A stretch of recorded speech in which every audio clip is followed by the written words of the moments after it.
Ibilisi anavyofanya kazi leo, anajua anafanya kazi na kizazi chenye akili nyingi. Hawezi kutengeneza sanamu kabisa kaisimamisha kizazi hiki mtu akaabudu. Hamna.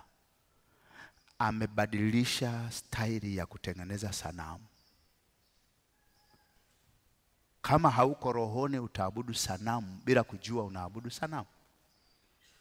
Kitu chochote kinachosimama kuwa mbadala wa Yesu, wanaoabudu ni kwamba wameshindwa kumwabudu Mungu katika roho na kweli. Wanamwabudu Mungu katika mwili. Kwa hiyo watataka kumvuta hisia zao kupitia vitu vinavyoonekana kwa namna ya mwili, lakini Mungu hakutuumbia hivyo. Alituumba wanadamu kuwa mwili, kuwa nafsi, kuwa roho.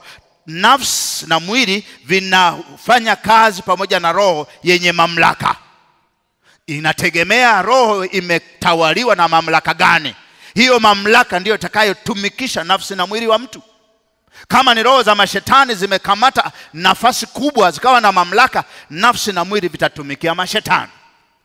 Na vitu vyote ambavyo vitakuwa vina uhusiano na mashetani havitajulikana kwa mtu mwenye ufahamu uliofungwa na nguvu za giza. Vitaonekana tu na vyenyewe ni vya Mungu.